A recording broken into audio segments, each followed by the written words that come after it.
આમ તો દરેક મનુષ્યની એવી ઈચ્છા હોય છે કે તે સુખી થાય, અને સુખ પ્રાપ્ત કરવા માટે અનેક ઉપાયો છે, પણ મનુષ્ય એવું માને છે કે પરિવારમાં જેટલું સુખ છે એટલું અન્યત્ર ક્યાંય નથી, એવું માનવીનું મંતવ્ય છે. અને એટલા જ માટે માણસને જ્યારે પૂછવામાં આવે, આખી પૃથ્વી પર દોડધામ કરતો હોય અને એને પૂછવામાં આવે કે દુનિયાનો છેડો કયો ભાઈ, તો માણસ તરત જ જવાબ દે કે આખી દુનિયામાં ફર્યા પછી દુનિયાનો છેડો જો કોઈ પૂછે તો કહીએ કે ઘર અર્થાત પરિવાર. દુનિયાનો છેડો એટલે ઘર, પરિવાર. કારણ કે પરિવારમાં એને એવું સુખ છે કે જે બીજે મળવું અત્યંત દુર્લભ છે, આવું એનું દૃઢ માનવું છે. પરિવારમાં કેવા પ્રકારનું સુખ અને કેવા પ્રકારની રચના છે એ બતાવતું એક જોડકણું, ગ્રામીણ પ્રાચીન જોડકણું હું તમને કહું છું કે પરિવાર કેવી રીતે બને છે અને પરિવાર કેવી રીતે સુખી થાય છે. જોડકણું કદાચ તમને બધાને ખબર હશે. જોડકણું આ પ્રકારનું છે કે પહેલું સુખ તે જાતે નર્યા, બીજું સુખ તે ઘેર દીકરા, ત્રીજું સુખ તે સુલક્ષણી નાર, ચોથું સુખ તે કોઠીએ જાર. કોઠીમાં જાર હોય તો ખાવા ચાલે. પાંચમું સુખ તે સંતાનની જોડ, સંતાનની જોડી, અને છઠ્ઠું સુખ તે ફરવા ઘોડી. આજે ઘોડી નથી, એના બદલે કાર આવી ગઈ. સાતમું સુખ તે પેટીએ નાણું, આઠમું સુખ તે ઘેર દૂધણું, નવમું સુખ તે સરકારનો સાથ, અને 10મું સુખ તે દીનાનાથ. અર્થાત પરિવારમાં વ્યક્તિથી માંડી અનેક સુવિધાઓનો વિચાર કરતા કરતા અંતે દીનાનાથને યાદ કર્યા, ત્યાર પછી જ પરિવારમાં સુખ હોય છે, એવી આપણા દેશની કલ્પના છે. આપણે ત્યાં પરિવારની બહુ જ ઉન્નત કલ્પના છે, ઉન્નત કલ્પના છે. અન્ય દેશોના લોકોને પૂછીએ, એક સીધો પ્રશ્ન છે કે સમાજનું અંતિમ એકમ કયું, સમાજનું છેલ્લું એકમ કયું. જેમ 1, 2, 3, 4, 5, 6, 7, 8, 9 એમ 9 સંખ્યા આપીએ અને આપણે પૂછીએ કે સૌથી નાનામાં નાની સંખ્યા કઈ, તો માણસ જવાબ આપે કે 1. એવી રીતે સમાજનું અંતિમ એકમ કયું, એના વિશે અનેક પ્રકારના મતો છે. આ જ પ્રશ્ન પશ્ચિમના દેશોને પૂછવામાં આવ્યો કે ભાઈ સમાજનું અંતિમ એકમ કયું, તમે શું માનો છો? તો પશ્ચિમના જે દેશો છે માને છે કે સમાજનું અંતિમ એકમ વ્યક્તિ છે, માણસ છે, વ્યક્તિ. અનેક વ્યક્તિઓ મળીને સમાજ બને છે, આવી સ્પષ્ટ કલ્પના છે. અને એટલા જ માટે ત્યાં વ્યક્તિવાદ સ્ફુર્યો, ટોટલ ઇન્ડિવિજ્યુઅલિઝમ પશ્ચિમમાં ઊભો થયો કે જે બાકીનાને ગૌણ માને છે. હવે બીજો પ્રશ્ન બીજા પ્રદેશને પૂછવામાં આવ્યો, ખાસ કરીને આ વિશ્વના જેટલા કમ્યુનિસ્ટ કન્ટ્રી છે, જે સામ્યવાદી દેશો છે, રૂસ, ચાઇના, એને પૂછવામાં આવ્યો કે ભાઈ સમાજનું છેલ્લું એકમ કયું. તો એમણે કહ્યું કે સમાજ સ્વયં પોતે જ છેલ્લું એકમ છે, અથવા તો એક સેક્ટ અથવા તો વર્ગ, મેન્શેવિક, બોલ્શેવિક, પ્રોલિટેરિયટ, આવા પ્રકારના વર્ગો હોઈ શકે. આ જ પ્રશ્ન ભારતને પૂછવામાં આવ્યો કે સમાજનું અંતિમ એકમ કયું. તો આપણા જ્ઞાનીઓએ જવાબ આપ્યો છે કે સમાજનું અંતિમ એકમ પરિવાર છે, વ્યક્તિ નહીં, સમાજ નહીં, વર્ગ નહીં, માત્ર ને માત્ર પરિવાર. પરિવાર એ સમાજનું અંતિમ એકમ છે. આ સ્પષ્ટ કલ્પના આપણા ભારતીય તત્વજ્ઞાનમાં અથવા તો ભારતીય સમાજ રચનામાં મૂકેલી છે. આપણે ત્યાં પરિવારની અત્યંત પ્રગલ્ભ કલ્પના કરેલી છે, પ્રગલ્ભ. એની સરખામણી આપણે સૌથી પહેલા સમાજને દેવ માન્યો છે. સમાજ એ દેવ છે, ખાલી વ્યક્તિઓનો સરવાળો નથી. 1000 માણસ ભેગું થાય કે 10,000 માણસ ભેગું થાય એટલા માટે સમાજ બની ગયો, આ વાત ઠીક નથી, આ વાત ઠીક નથી.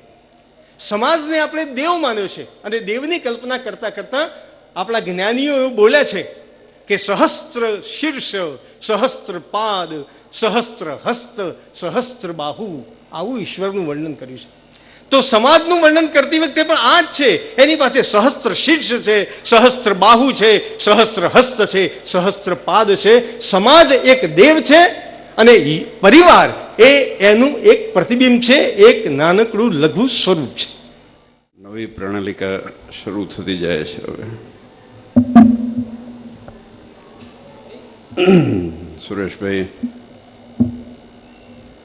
આપનું સંબોધન સાંભળીને ખૂબ આનંદ થયો. પરિવારની જે જરૂરિયાતો છે, પરિવારમાં એકબીજા પ્રત્યેની નિકટતાની જે જરૂર છે, આપણે બધા જાણીએ છીએ. એમાં જે વેક્યુમ ક્રિએટ થાય છે, એમાં જે વેદના ઊભી થાય છે, એને આપણે બધા અનુભવીએ છીએ. એટલા માટે આ આપણા બધાનો પ્રશ્ન છે. સંપ્રદાય, સત્સંગ, માણસઈ કે માનવતા એ માણસ અને માણસ વચ્ચેનું અંતર ઓછું કરવા માટેની વાત છે. તકલીફ ત્યાં છે કે 2014 કે 2015 હમણાં શરૂ થશે. માણસ અને માણસ વચ્ચેનું અંતર તો ઠીક છે, પણ પરિવારના સભ્ય, બાપ દીકરા, ભાઈ બહેન કે એક પરિવાર સાથે એકબીજાનો જે ગેપ છે એમાં પણ અંતર વધતું જાય છે. હું ઘણી વખત કહું છું કે એક જ ઘરમાં રહ્યા છતાં પણ એક પરિવારના સભ્યને બીજા પરિવારના સભ્ય જોડે વાત કરવી હોય તો એનો વોટ્સએપનો ઉપયોગ થાય છે, SMS-નો ઉપયોગ થાય છે, મોબાઈલનો ઉપયોગ થાય છે. અને હું થોડાક હસતા મોઢા જોઉં છું, એના ઉપરથી ખબર પડે છે કે પાકો થાય છે. એક નાનકડી વાત, કારણ કે સમય ઘણો થયો છે, જે મને ગમે છે. એ નાનકડી વાત એવી છે કે એક પિતા પોતાની દીકરી માટે એક પઝલ લાવ્યા, જે નાના નાના ટુકડા હોય, એના ઉપર ડ્રોઈંગ કર્યું હોય. આ વાત કદાચ તમે સાંભળી પણ હશે, કારણ કે હું ઘણી વખત કહું છું. પઝલ લાવ્યા. જો કે અત્યારે પઝલ મળતાય નથી. હવે આઈપેડની અંદર મળતા હોય તો ઠીક છે, સેલફોનમાં મળતા હોય તો ઠીક છે, ફિઝિકલ મળવા બહુ અઘરા પડે છે. પઝલ લાવ્યા અને એ પઝલ લાવીને પોતાની 6-7 વર્ષની દીકરીને કીધું કે આ પઝલ તું સોલ્વ કરી દે, આ પઝલને ભેગું કરી દે. દીકરીએ પૂછ્યું કે આ પઝલમાં દ્રશ્ય, પઝલમાં પિક્ચર શેનું છે? બાપે કીધું કે આમાં દુનિયાનો નકશો છે, અને તું આ જો સોલ્વ કરી લે તો તને દુનિયાનું ભૌગોલિક જ્યોગ્રાફિકલ નોલેજ વધશે. દીકરીએ ઘણો પ્રયાસ કર્યો. સાંજે એના ફાધર ઓફિસેથી આવ્યા 5-6 વાગે, ત્યારથી ચાલુ કર્યું. રાતે 8 વાગ્યા, 9 વાગ્યા, 10 વાગ્યા, 11 વાગ્યા. છેલ્લે એના મા અને બાપ કંટાળી ગયા. દીકરી પ્રયત્ન કરતી રહી. બધા સુવા જતા રહ્યા. સુવા જતા રહ્યા પછી અચાનક એની દીકરી એના બાપને, એની માને જગાડ્યા રાતે 12 વાગ્યા પછી અને કીધું કે પપ્પા, મમ્મી, અમારું પઝલ સોલ્વ થઈ ગયું છે. એને આશ્ચર્ય થયું એના મા બાપને કે આ પઝલ સોલ્વ થઈ ગયું. અમે 4 કલાકથી જોડે બેઠા છે, ટ્રાય કરતા હતા, આ દીકરી ટ્રાય કરતી હતી ને ન થયું, ને અત્યારે અચાનક કેવી રીતે થયું? તો દીકરીને પૂછ્યું કે આ કેવી રીતે રિઝોલ્વ કર્યું, કેવી રીતે સોલ્વ કર્યું? ત્યારે દીકરીએ એવું કીધું કે ડેડી, પપ્પા, હું બહુ પ્રયત્ન કરતી હતી દુનિયાનો નકશો ભેગો કરવા માટે ને દુનિયા બનાવવા માટે, પણ એ ભેગો ન થયો. પણ એ દુનિયાનો જે નકશો હતો એની પાછળ એક પરિવારનો ફોટો હતો. મેં પરિવાર ભેગો કર્યો તો દુનિયા ભેગી થઈ ગઈ.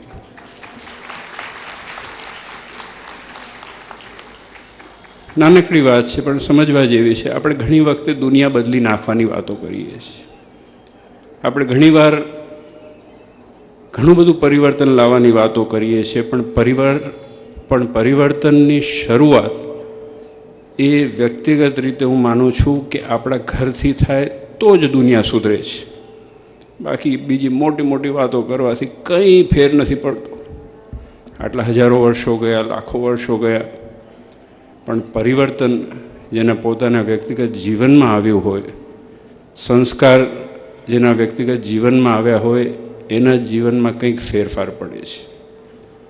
અને આજે ખૂબ મોટી જરૂરિયાત આપણી ફેમિલીની અંદર. હમણે ગઈકાલે પરમ દિવસે જ્યારે વાત થઈ ત્યારે એ વાતનું ફરી હું રેપિટેશન કરીશ કે મહાનુભાવો આવ્યા હતા, એને જે રાઇટઅપ આપ્યું હતું એમાં બહુ સરસ લખ્યું હતું કે ટીવી સામે સમય કાઢ્યા જેટલો સમય કાઢીએ છીએ એના કરતાં એટલો સમય પોતાના પરિવાર સાથે કાઢીએ તો બહુ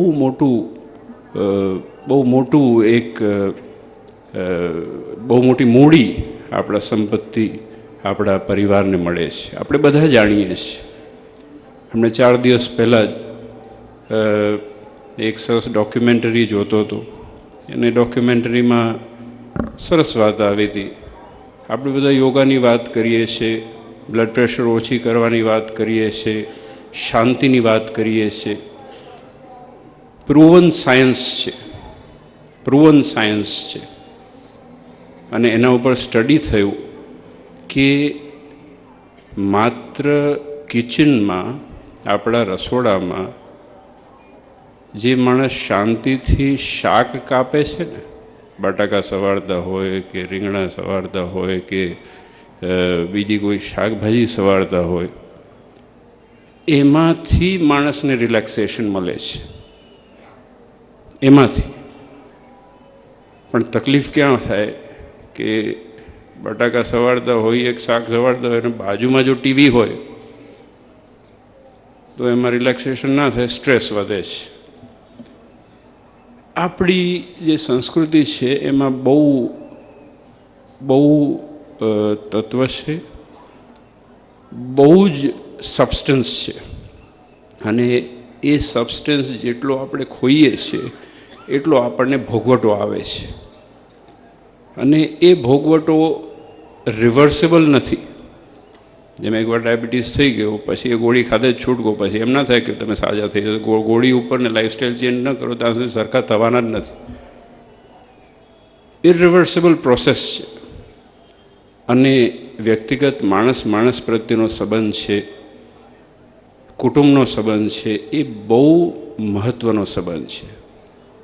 ફિઝિકલ એકબીજા માણસને મળી અને એકબીજા સામે જોઈને વાત કરવાનો એ યુગ ક્યાંક વીતી ન જાય.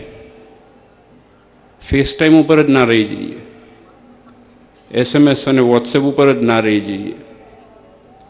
અને વ્યક્તિગત પોતાને અનુભવ થયો છે. ઘણા લોકો મને SMS કરે કે વોટ્સએપ કરે, એમ થાય કે આટલું કેટલું બધું આપણે નજીક છીએ ને જ્યારે સામે આવે ને તો વાત કરતા એને અચકાતા હોય, બોલી પણ ન શકતા હોય છે. ફિઝિકલ કોન્ટેક્ટ, ફિઝિકલ પ્રેઝન્સ ક્યાંય ખૂટે છે. અને હ્યુમન ટુ હ્યુમન કોન્ટેક્ટ, માણસથી માણસનો કોન્ટેક્ટ એ બહુ જરૂરી છે. અને એ આપણે આવા સમયા કરીએ, એકબીજાને મળવાનું થાય, સંતો હરિભક્તોને મળવાનું થાય. અને આપણે તો એટલા ભાગ્યશાળી છીએ કે આપણી સંસ્કૃતિમાં વસુદૈવ કુટુંબકમ છે. આપણી ફેમિલી બહુ નાની નથી, આપણી 4 માણસની ફેમિલી નથી, આ દુનિયા આખી ફેમિલી છે. આ સંતો છે, આ બધા સંતો છે, આપણો પરિવાર છે. આ હરિભક્તો છે, આપણો પરિવાર છે. સંતોને કંઈક દુઃખ થાય તો હરિભક્તોને દુઃખ થાય, હરિભક્તોને કંઈક દુઃખ થાય તો સંતોને દુઃખ થાય છે. આપણે એકબીજા સાથે ગૂંથાયેલા છે. સ્વામિનારાયણ ભગવાને અદ્ભુત આપણને એસેટ આપ્યા છે ને એ એસેટ ઉપર આપણે મેન્ટ કરવાનું છે. ક્યાંક આપણી પોતાની આગવું અસ્તિત્વ છે આપણે ગુમાવી ન દઈએ આ દુનિયાની દોડમાં. દોડ છે ને હંમેશા ગાંડાની હોય છે. માણસ જ્યારે દોડે ને ત્યારે વિચાર ન કરે, કારણ કે દોડતી વખતે વિચારવાનો સમય નથી હોતો. દોડ દુનિયામાં બધા દોડે છે, પણ એ દોડમાં આપણે આપણી જાત ક્યાંય ખોઈ ન દઈએ એની આપણે ખાસ તકેદારી રાખવાની છે. એ જ સત્સંગ શીખવાડે છે, એ જ ભગવાને આપણને કીધું છે. એટલા માટે પ્રાતઃકાળમાં ઉઠીને માણસ જ્યારે ભગવાનના સ્વરૂપની સામે જુએ ત્યારે ઘડીક પોતાની સામું પણ જોવાની વાત મહારાજે કીધી છે. મહારાજે કીધું કે આ જગતને બધા જોવે છે, પણ પોતાની જાતને કોઈ જોતું નથી. અંતરદ્રષ્ટિ બહુ જરૂરી છે, અને એટલા માટે આપણો પરિવાર સુરક્ષિત રહે. અને ફરીથી એકવાર સુરેશભાઈએ જે વાત કરી, આપણા પરિવારની વેલ્યુઝ, આપણા સંસ્કારો ક્યાંક આંધળા અનુકરણમાં ખોવાઈ ન જાય એની જાગૃતિ બીજું કોઈ નહીં આપે. ભાષણ કરીને આપણે જતા રહીએ, એકબીજાને મળીને આપણે જતા રહીએ. એ દાદા પ્રત્યેની, દાદી પ્રત્યેની, એના પોતરાની, એના દીકરાના દીકરાની કે દીકરાની દીકરીની, એના દીકરી પ્રત્યેની, એના દાદા, આ આખું એકબીજા પ્રત્યેનો સ્નેહ, પ્રેમ, લાગણી, એકબીજાને ક્યાંક સુખ આવે દુઃખ આવે ત્યારે ઊભા રહેવાની તેવડ, તકેદારી, તાકાત, એ જશે તો રૂપિયા કામ નહીં લાગે. આ સનાતન સત્ય છે. આપણી દોડ રૂપિયા માટેની છે. અત્યારે 2015ની અંદર દોડ રૂપિયા માટેની છે. પછી તો જોઈએ આગળ ક્યાં ક્યાં જશે. પણ હજાર વખત મેં ઘણી વખતે કીધું છે કે જે દિવસ અહીંયા વાગશે ને અને અહીંયા બળતું હશે ત્યારે 5 ટનનું એસી લઈ અને આ ખોલીને સામે ઊભા રહીશું તો અહીંયા ઠંડક નહીં પડે. જે દિવસે બેંકની અંદર કરોડો રૂપિયા હશે, અબજો રૂપિયા હશે, પણ અહીંયાથી એક આંસુ પડ્યું ત્યારે 1000ની નોટ હાથમાં લઈને આમ કરશું ને તો એ આંસુ રોકાશે નહીં. આપણી જે મિલકત છે એ મિલકત સંસ્કારની છે. આપણી જે મિલકત છે એ એકબીજા પ્રત્યેના હેત અને પ્રેમની છે. અને એ હેત અને પ્રેમ હંમેશા વધતો રહે એ આપણે ખાસ તકેદારી રાખવાની છે. તમે રાખો છો, હું જોઉં છું. કારણ કે કેટલા બધા દૂરદેશના હરિભક્તો, સંતો આવ્યા છે અને જોઈએ, મળીએ, એના મોઢા ઉપર હાસ્ય જોઈએ તો જીવાનો અર્થ મળે છે. મને તો મળે છે. નાનામાં નાના હરિભગતને આપણે જોઈએ, આપણે કંઈ ના આપી શકીએ તો એટલીસ્ટ એને એક મુસ્કાન તો આપી શકે, એને સ્માઇલ તો આપી શકે, એને એક હાસ્ય તો આપી શકે. આપણે માણસ તરીકે કોઈનું હાસ્ય છીનવાનો આપણને અધિકાર નથી. જો આપી ન શકીએ સારું તો વાંધો નથી, પણ કોઈનો છીનવાનો અધિકાર નથી. એટલે એ માણસેનું પહેલું લક્ષણ છે અને એ ભગવાને આપણને શીખવાડ્યું છે. હવે વધારે સમય નથી લેવો, પણ આપ સૌ અહીંયા એકત્રિત થયા, ફરી એકવાર અનેક ધન્યવાદ. સુરેશભાઈ, આપ અહીંયા પધાર્યા, આપનો પણ ખૂબ ખૂબ ધન્યવાદ. સંતો, હરિભક્તો, આ આપણો પરિવાર છે અને આ પરિવાર આપણે ભેગા રહી અને સુખેથી સંપન્ન થઈ આપણા દીકરા દીકરીઓને સંસ્કાર આપી શકીએ અને સુખમય જીવન જીવીને ભગવાનનું ભજન કરી શકીએ એવી શક્તિને બળ મહારાજ આપણને સૌને આપે, એ જ આજના દિવસે નરનારાયણ દેવના ચરણોમાં પ્રાર્થના. નરનારાયણ દેવ મહામહોત્સવના ઉપલક્ષની અંદર ભગવાનને ગમતી એવી કથાઓનું જ્યારે આપણે સુરસપાન કરી રહ્યા છીએ, વિશેષ કરીને પણ જ્યારે નરનારાયણ દેવનો મહોત્સવ છે ત્યારે નરનારાયણ દેવની વાત કર્યા વગર કેમ રહી શકીએ. એક કથાના માધ્યમ દ્વારા ભગવાનને રાજી કરવાનો એક અવસર જ્યારે મળ્યો હોય, હરિસંકીર્તન કરવાનો જ્યારે અવસર મળ્યો હોય અને એવી મળેલી તક જો ચૂકી જઈએ, આપણા જેવો કોઈ બીજો દુર્ભાગ્યો જીવ નહીં હોય. કદાચ તમે એમ કહેશો કે આજે નહીં, કાલે ચાલો કથા સાંભળવા જઈએ, ઉત્સવને માણવા માટે જઈએ. આવતીકાલે રખેને આ ઉત્સવ સાંજના સમયે કથા આપણને મળે યા ન મળે, સમય છે એ સમય જ્યારે મળ્યો હોય ત્યારે એ સમયનો જો સદુપયોગ થઈ જાય અને એ સમયના અંદર ભગવાનનું ઘડી બે ઘડી જો નામ સ્મરણ થઈ જાય તો આ જીવ છે એ જીવ ખૂબ તૃપ્ત બને છે. ભગવાન શ્રીહરિને પણ કથા વાર્તાનું ખૂબ મોટું વ્યસન હતું. જીવનની અંદર વ્યસન કેવા હોવા જોઈએ એ બહુ મહત્વની વાત છે. બાકી અત્યારે તો વ્યસનની બહુ વાત થાય એવી પણ નથી. ભગવાન શ્રીહરિને વ્યસન છે કથા વાર્તા શ્રવણ કરવાનું. દિવસની અંદર 5 વખત ભગવાન શ્રીહરિ કથાનું શ્રવણ કરવાનું આગ્રહ રાખતા. જેને કથાનું, માળાનું, ભક્તિનું, કીર્તનનું, મૂર્તિની સામે બેસી અને મૂર્તિને નિરખવાનું જેને આવું વ્યસન પડી જાય છે ને, પછી એને બીજું કાંઈ બહુ ખાસ કરવું પડતું નથી. એ પછી એ વ્યસન જીવની અંદર ઉતરી જાય છે. એકવાર જીવમાં ઉતરવું જોઈએ. સત્સંગી જીવન શાસ્ત્રની અંદર વ્યાપકેશ મુનિ જ્યેષ્ઠ રાજાને જે કથાઓનું શ્રવણ કરાવે છે એમાં એક કથા અદ્ભુત છે. ભગવાન શ્રી અનેકો ગામોની અંદર વિચરણ કરી અનેક ભક્તોના મનોરથોને પૂર્ણ કરતા કરતા, દર્શનનું દાન દેતા દેતા ભગવાન શ્રી જ્યારે એક ગામથી બીજે ગામ, બીજે ગામથી ત્રીજે ગામ જતા હોય છે, એવો જ દાખલો જ્યારે સંતો પણ જ્યારે ગામડે ગામડે વિચરણ કરી અને કરતા હોય, એક ગામની અંદર એક ખેડૂત છે. આ ખેડૂતને જ્યારથી ભગવાન સ્વામિનારાયણની ઓળખાણ થઈ, જ્યારથી સંતો દ્વારા ભગવાન શ્રીના મહિમાની વાતોને એણે શ્રવણ કરી, જ્યારથી સંતોના માધ્યમથી એને ખ્યાલ આવ્યો છે અને જ્યારથી એની સમજણ જાગી છે, ત્યારથી શ્રી હરિનું નામ આઠો પહોર લઈ રહ્યો છે. એને પછી સમયની કોઈ પાબંદી નથી. હાલતા પણ બોલે, ચાલતા પણ બોલે છે. પણ આને એક આદત અને કુટેવ પડી ગયેલી, એવી ટેવ પડી ગયેલી કે રોજ સવારે પથારીમાંથી બેઠો થાય, બેઠા થઈને આંખો બંધ હોય, બે હાથ જોડી પથારીમાં બેઠા બેઠા સ્વામિનારાયણ સ્વામિનારાયણ સ્વામિનારાયણ સ્વામિનારાયણ બોલે. એનો રોજનો નિત્યક્રમ બની ગયો. સવારના ઉઠી અને ભગવાન શ્રી હરિનું નામ લે. જે વાત ભગવાન શ્રી હરિએ આપણને શિક્ષાપત્રીમાં પણ બતાવી છે.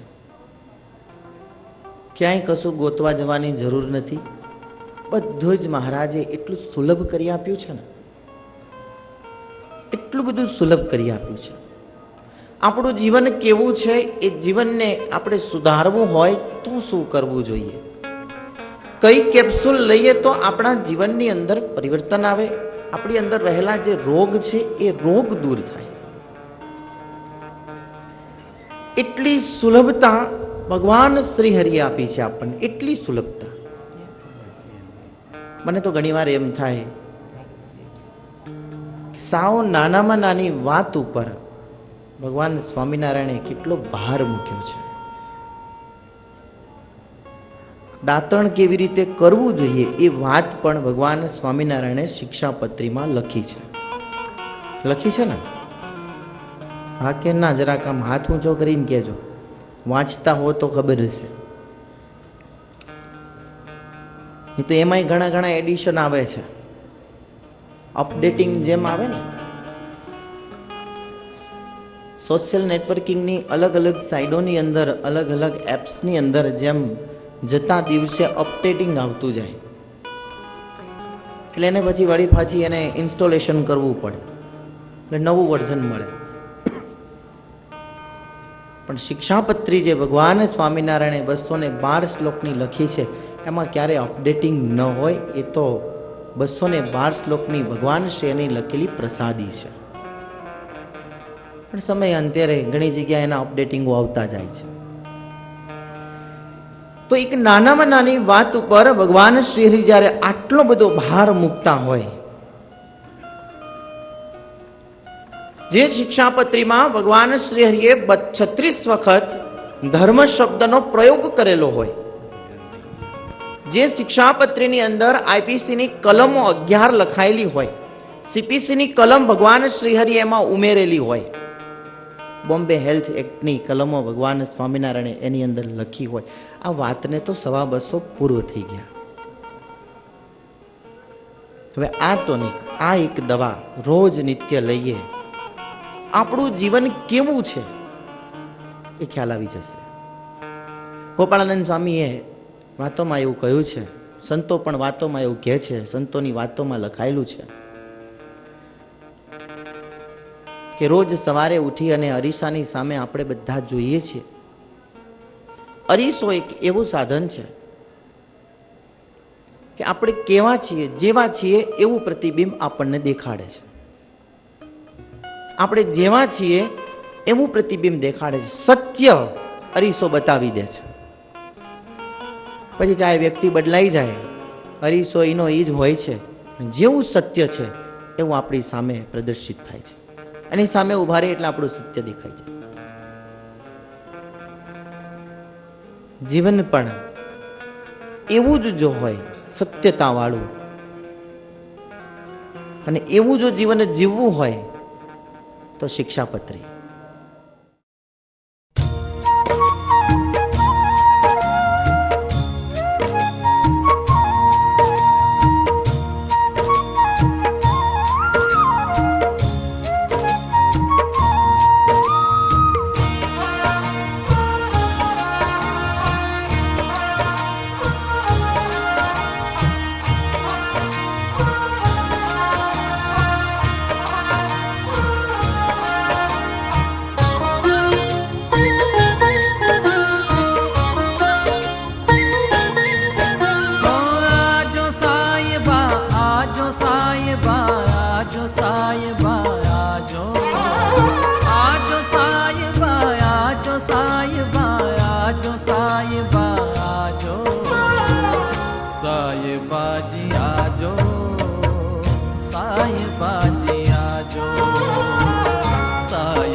श्यामड़ा सुहागी हसी ही कांठ ओ हसी कांठ लगाजो हो साहिबा साहिबा जी आजो साहिबा जी आजो साहिबा जी आजो साहिबा जी आजो आजो साहिबा आजो साहिबा आजो साहिबा आजो आजो साहिबा आजो साहिबा आजो साहिबा आजो साहिबा जी आजो साहिबा जी आजो साहिबा जी आजो साहिबा जी आजो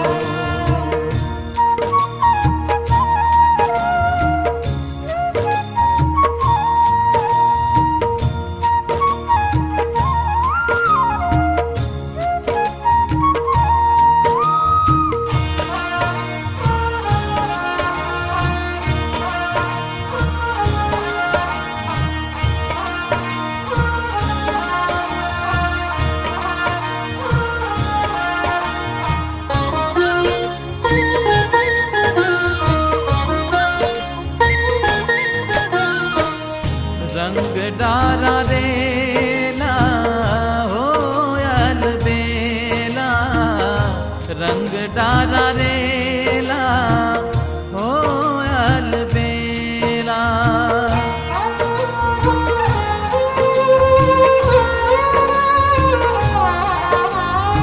ओ रंग डारा रेला हो अलबेला रंग डारा रेला हो अलबेला बाही गृही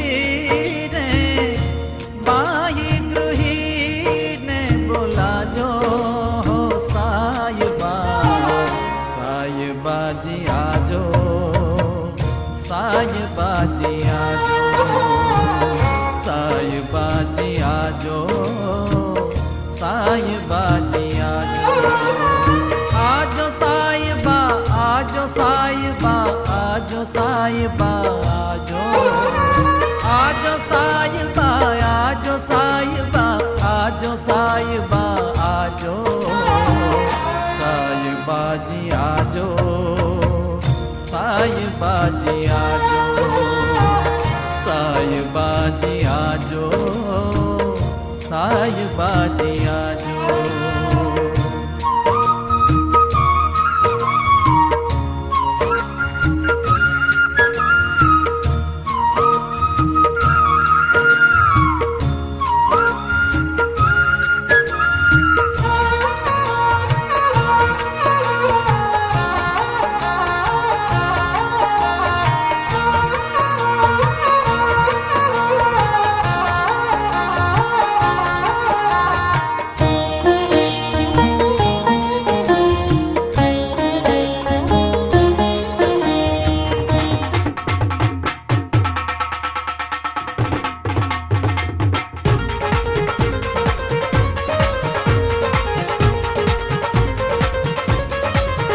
અણિયાળી ને મરમાડી રે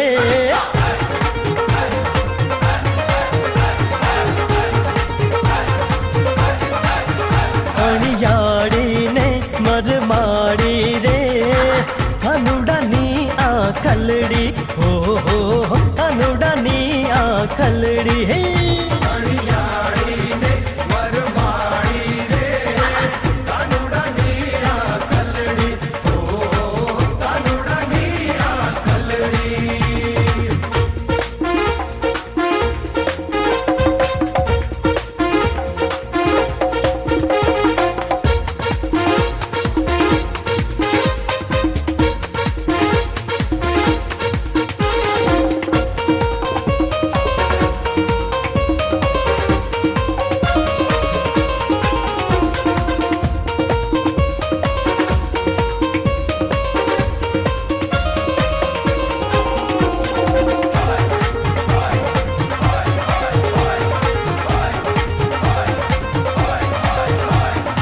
આંખ અણિયાળી રોડી નંદના ના કુંવરની માહી રે કુરાતડી રૂપાડી રે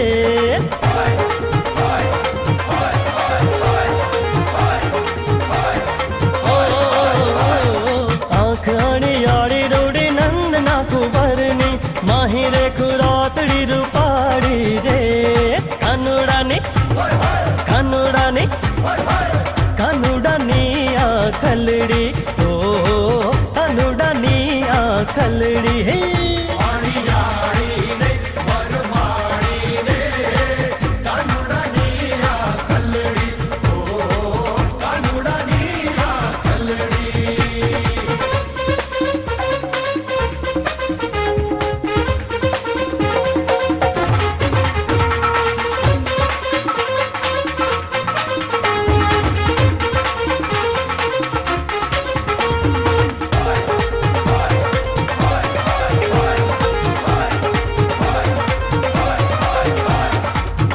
કારણ છે ચિત્ત બનીમાં કમણ ભરી છે શાહી કાળી રે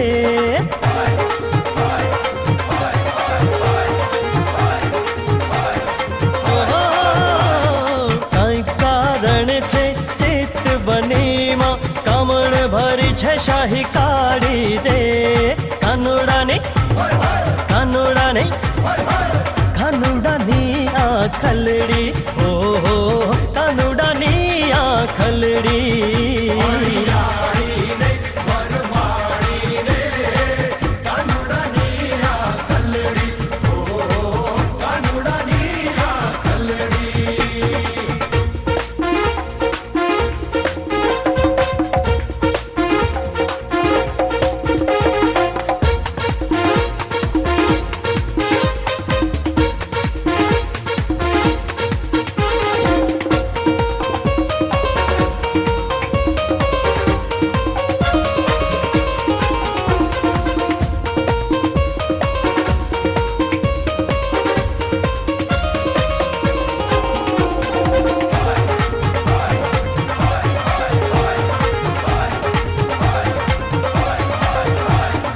આંખડી જોઈને તાજા ઘર મોટા ભૂપતી પાછું ના જોયું વાડી વાડીને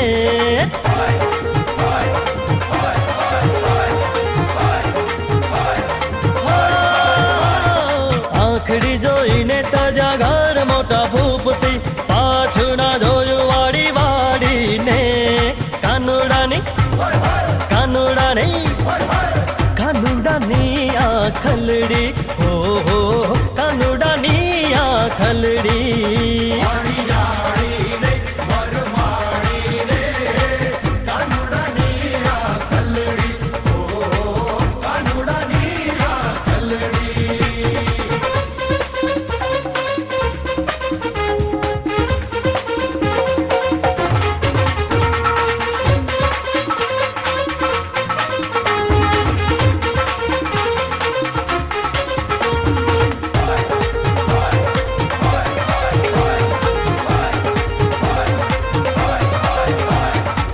ખલડીનો ચાડો જોઈ ભકુટી ઉલાડો મોયો પ્રેમાનંદ ભાડી ભાડીને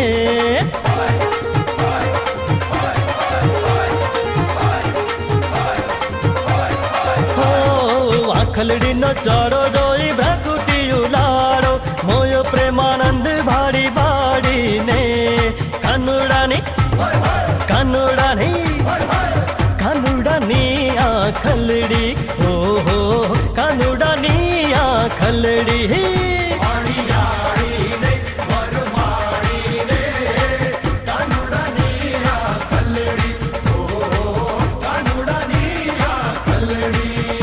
અણિયાળીને મરમાડી રે કાનુડાની આ ખલડી ઓહો કાના તારી આ ખલડી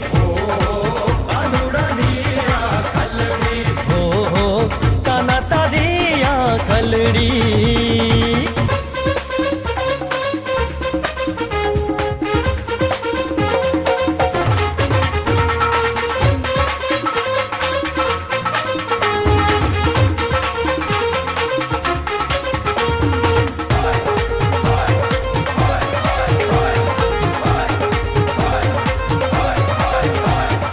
આખલડીનો ચાળો જોઈ ભ્રકુટી ઉલાડો, મોયો પ્રેમાનંદ ભાડી ભાડીને.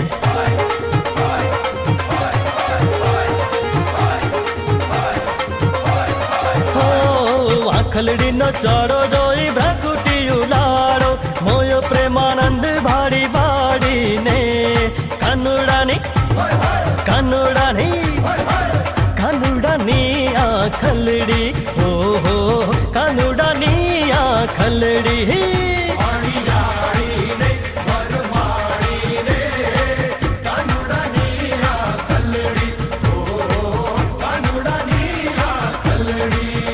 અણિયાળીને મરમાડી રે કાનુડાની આખલડી, હો હો કાના તારી આખલડી.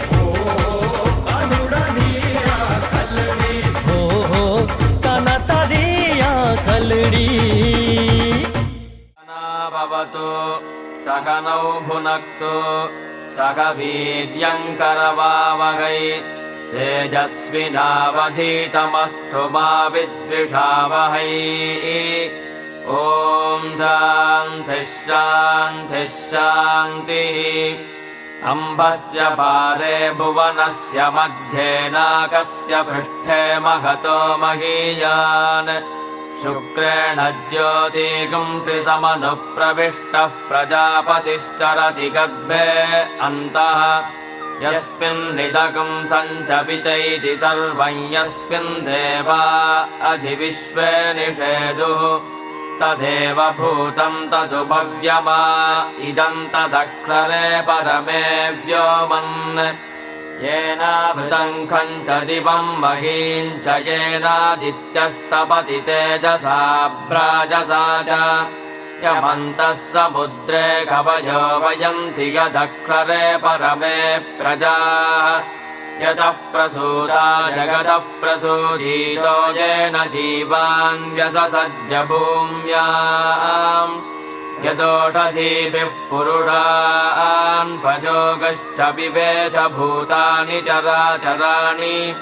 अतः परं नान्यदणीयसकुं हि परात् परं यन्महतो महान्तम्.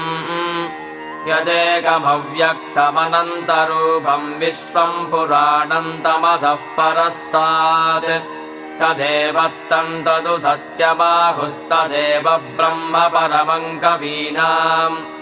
इष्टापूर्तं बहुधा जातं जायमानं विश्वं बिभर्ति भुवनस्य नाभिः.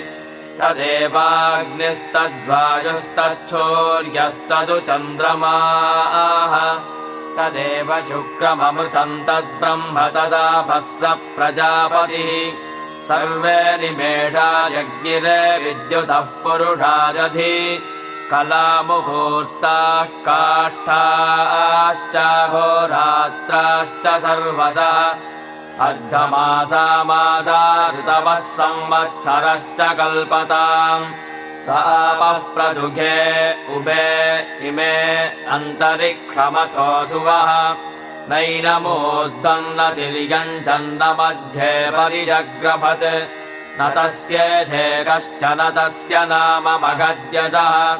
न सन्दृशे तिष्ठति रूपमस्य न चक्षुषा पश्यति कश्चनैनम्. हृदावनीषा मनसाभिक्लृप्तो यकेनं विदुरमृतास्ते भवन्ति.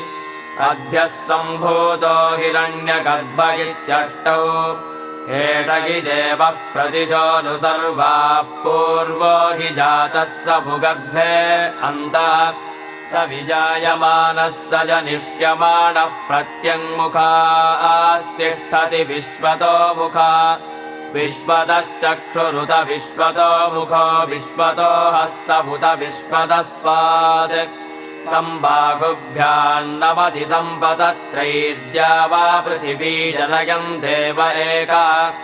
वेनस्तत्पश्यन् विश्वा भुवनानि विद्वान्. यत्र विश्वम् भवत्येकनीलम्. यस्मिन्निदकं सञ्चविचैककुं सवोतः प्रोतश्च विभुः प्रजासु. प्रतद्वोचे अमृतं नु विद्वान् गन्धर्वो नाम निहितं गुहासु.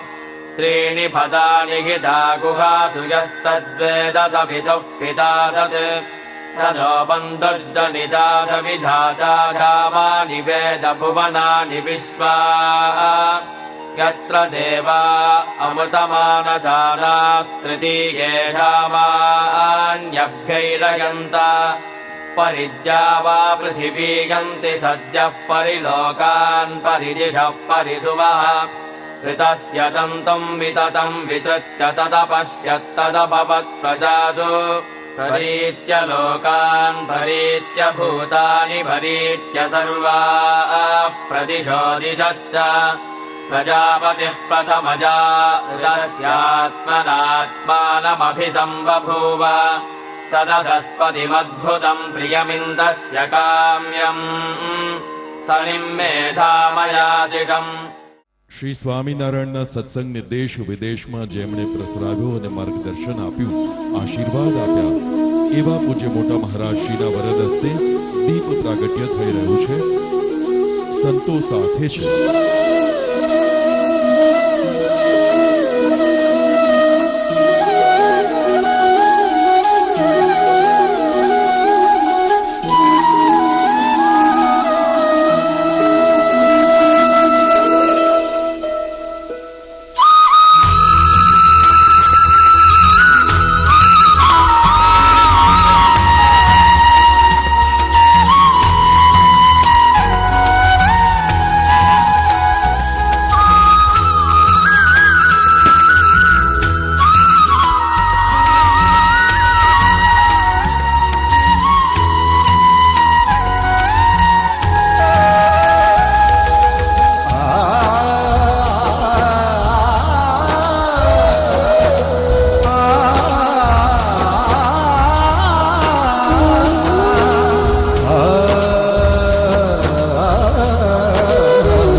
વાલા, આટલા બધા છો ને હું તો સાવ એકલો છું, ભલે મારી પાસે માઈક હોય.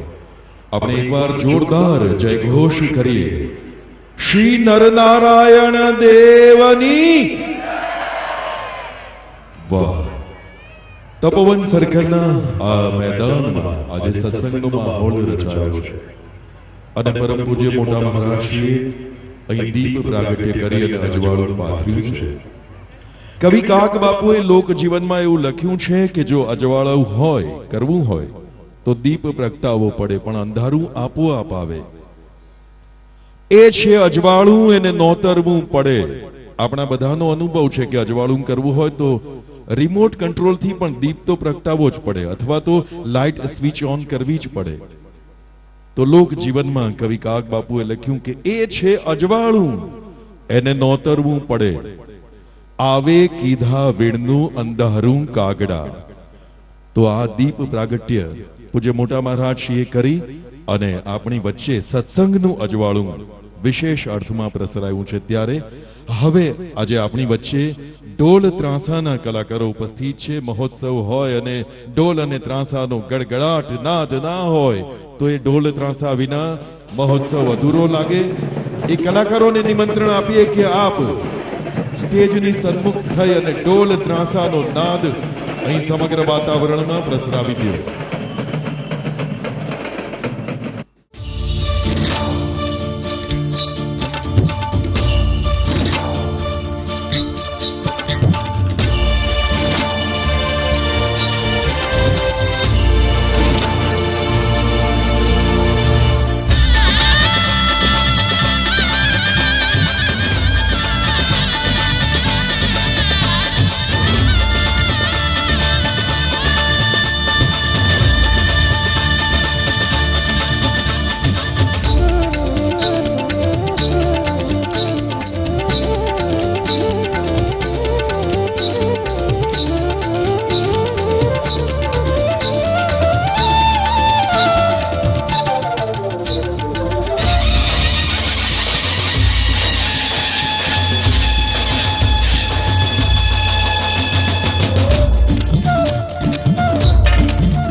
महोत्सव आंगण आयो रे।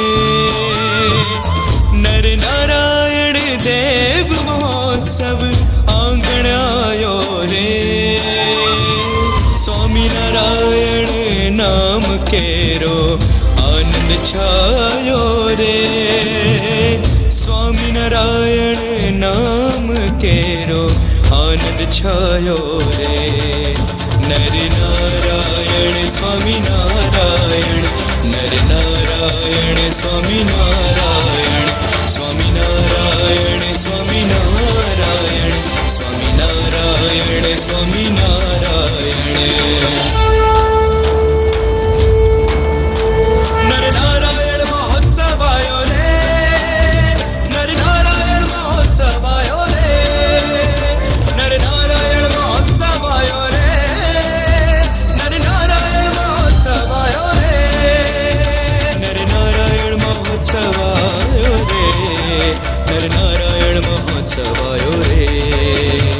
नर नारायण महोत्सव आयो रे। नर नारायण महोत्सव आयो रे।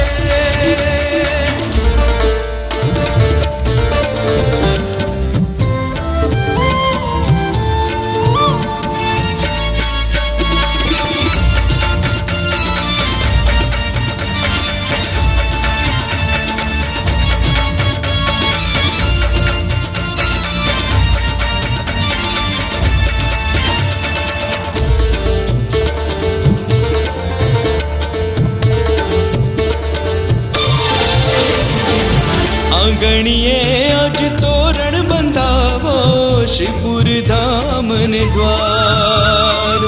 आंगणिये आज तोरण बंधावो श्रीपुर धाम ने द्वार। ढोल नगारा ने तासा वगड़ावो नाचो सो नरी नार। ढोल नगारा ने तासा वगड़ावो नाचो सो नरी नार। नाचो सो नरी नार, नाचो सो नरी नार। नर नारायण महोत्सव आयो रे। नर नारायण महोत्सव आयो रे। नर नारायण महोत्सव आयो रे। नर नारायण महोत्सव आयो रे। नाथ पधार्या मारो नाथ पधार्या, नाथ पधार्या रे। त्रिभुवन आनंद करता रे, मारो नाथ पधार्या रे। नाथ पधार्या मारो नाथ पधार्या, नाथ पधार्या रे। त्रिभुवन आनंद करता रे, मारो नाथ पधार्या रे।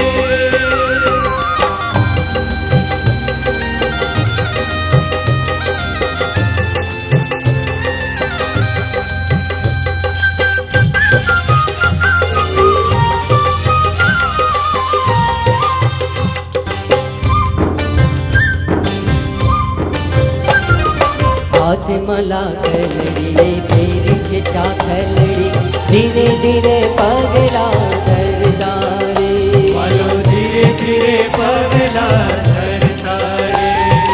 हाथ मला कलड़ी रे फेर छे चाखलड़ी, धीरे धीरे पगला धरता रे।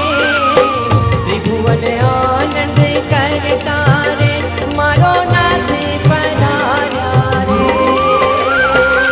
नित गयो चोरी मोहन बर जोरी, नित गयो चोरी मोहन बर जोरी। चित गयो चोरी मोहन बर जोरी, चित गयो चोरी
અણિયાળીને મરમાડી રે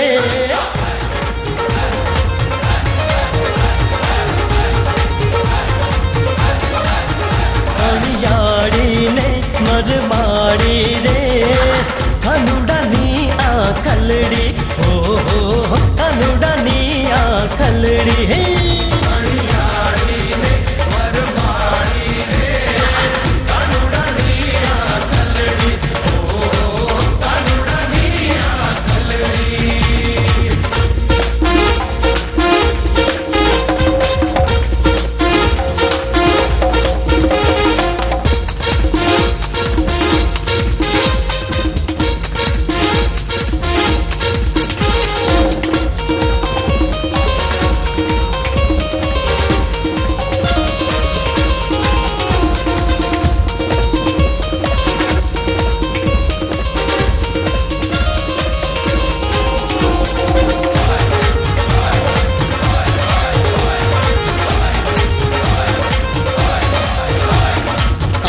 અણિયાળી રૂડી નંદના કુંવરની માહિરે કુરાતડી રૂપાડી રે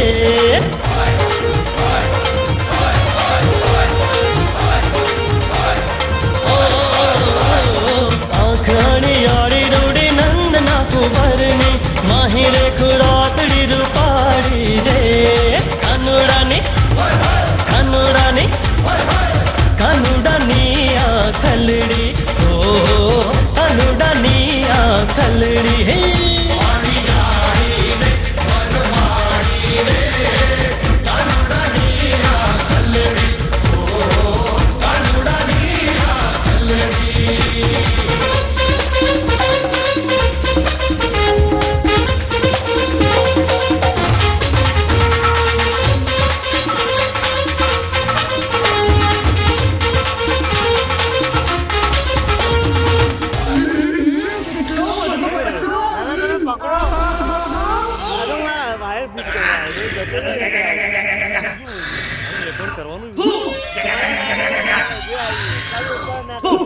भगवान आज मेरा इंटरव्यू है, मुझे अच्छी नौकरी दिलवा देना।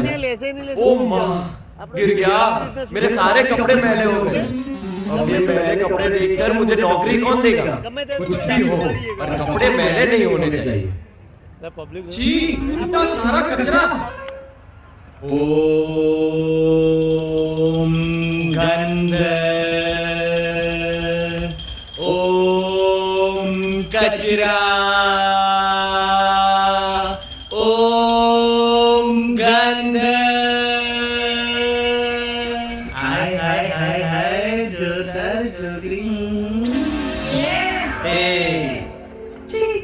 कितनी गंदी सोच है इनकी। ए आंटी देखा तो बदी तारा बापनो रोड छे मारा घर की बहार आने ने मारी ऊपर જ કચરો ફેંકીશ અરે જા જા સવારમાં દાડો શું બગાડે છે એ તારી તો टमाटर ले लो, आलू ले लो। ए, तू मेरी दुकान के सामने ये टमाटर क्यों फेंक रहा है? तूने जो मेरी दुकान के सामने कचरा फेंका उसका कुछ नहीं। अरे ए,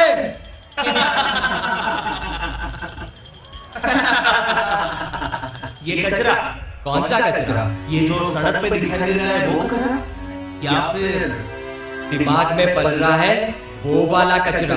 कचरा है कचरा, कचरा है कचरा, कचरा है कचरा, कचरा है कचरा, कचरे के पीछे और गंदा कचरा, कचरे के पीछे और गंदा कचरा, कचरे से होता है डेंगू मलेरिया तो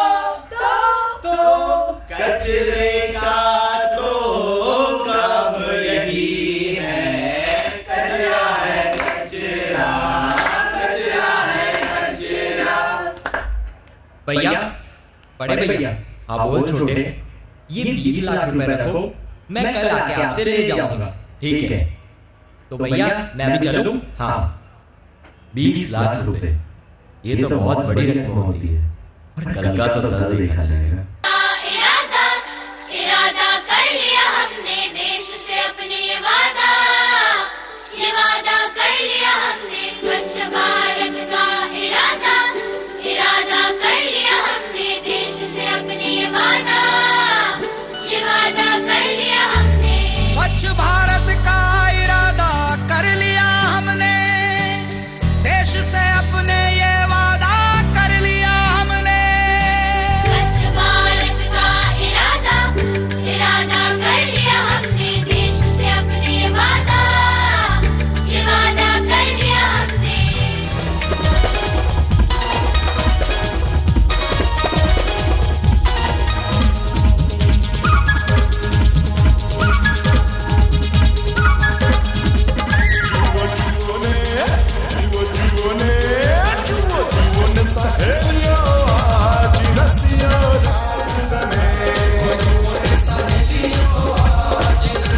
हरी